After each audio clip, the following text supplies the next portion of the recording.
Hey guys.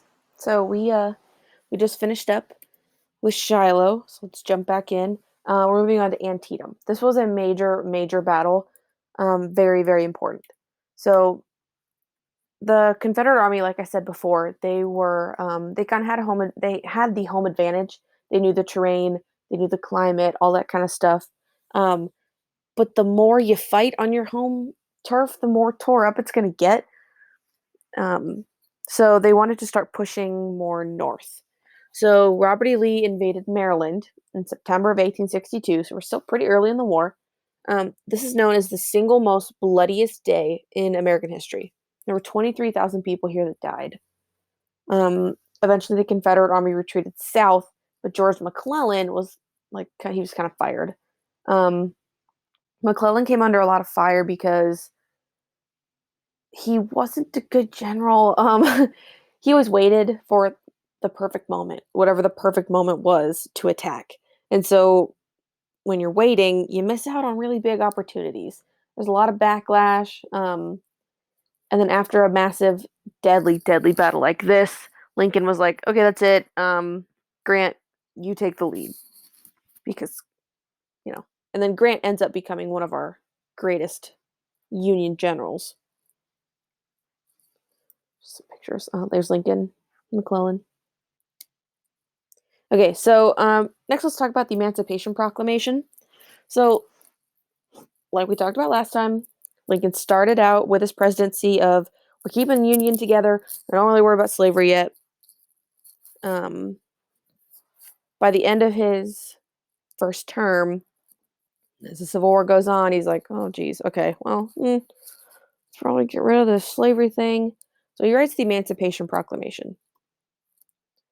Inspired by smaller victories, the North was kind of gaining ground and doing well. Lincoln wanted to free all the slaves in the rebelling states. So the Emancipation, when he just basically wrote a speech and published it. When he published it, it didn't like automatically change the way that the country ran. It wasn't like a copy got mailed to every plantation owner and they were like, "Oh, okay, you're good. Bye. Go be free, slaves." No, it didn't work like that. Um, but when he this is kind of like the thing people say is like you can have a goal in your mind, but it doesn't really work out until you can write it down, you can see it.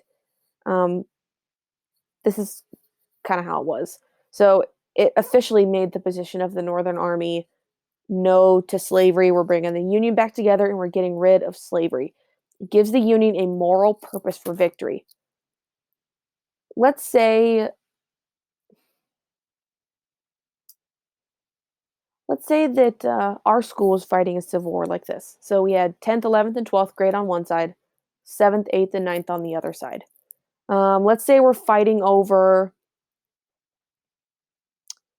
I don't know, the lower grades believe that Mrs. Barcliano should buy us donuts every single morning, the whole school. And the older group of kids said, no, that's dumb. That's expensive, not a good idea. We don't need them.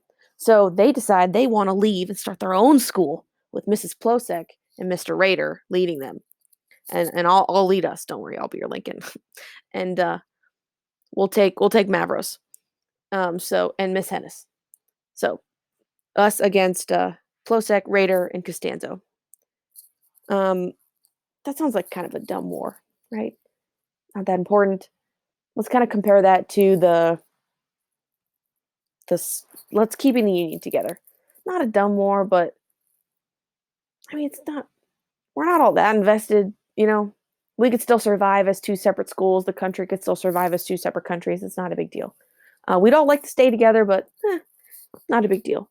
Now let's say that war's going on, and all of a sudden Barclayano comes up and says, "Okay, the donut thing still on the table, but um, now as every person walks in the building, they're gonna get smacked across the face, just because she wants to." Okay, so we're kind of at a little more serious. We're at a moral dilemma now. So we're taking a step past physical things. We're going into morality. What's okay and what's not okay. Is it okay for Mrs. Barcliano to either give or not give us donuts every day? Yeah, not a big deal. Is it okay or not okay for her to smack everybody every day? Not okay. Kind of the same thing. So giving people a moral reason to fight really ups the importance of that fight. So would our AEA Civil War matter more? Yes, it would. Does this add a whole nother layer of complication onto the Civil War? Yes, it does. So giving the Union the moral high ground ups um, dedication and pride in the Union Army.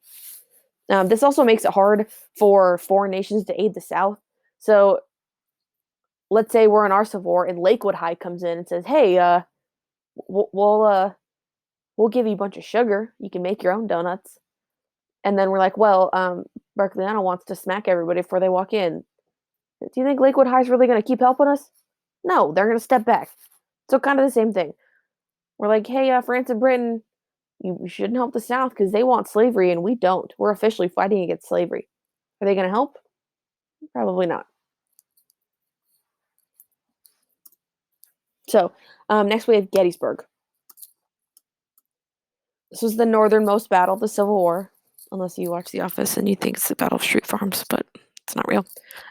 Anyway, Lee invaded Pennsylvania in 1863 in July.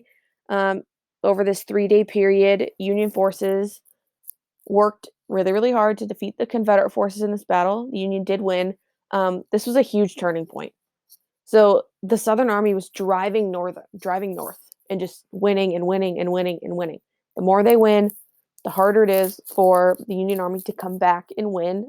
They're losing morale, they're losing people, supplies, things are not going well.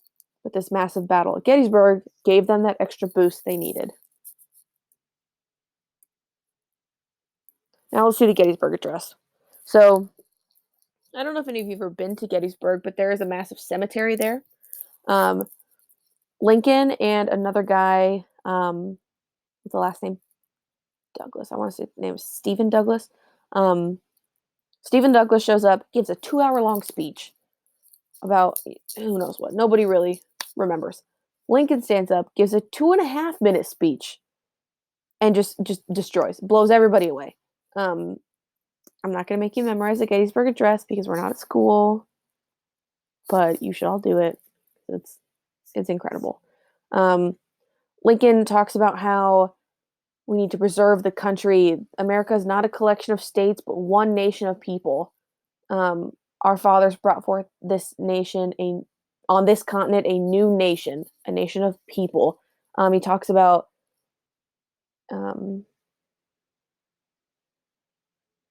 it just, we'll go over in a second, but it's just a very impactful speech that also helped to raise morale and to dedicate the land, not so much just to the people that are here now, but to the people that died for it. Appomattox Courthouse is the place where General Lee surrendered his army. This is 1865. So the war goes from April 1861 to April 1865. So effects of the Civil War. America was reunited. An era of Reconstruction begins. The assassination of Abraham Lincoln. So this is kind of what we're going to start going into. I think next week we'll probably do a project more so than more like learning. But then we're going to go into Reconstruction afterwards. How the United States rebuilt after tearing each other apart. Don't forget to watch, both note videos and then the hardtack video I'm going to send you, and then do your reflection on soldiers' lives. Let me know if you have any questions. Have a good week.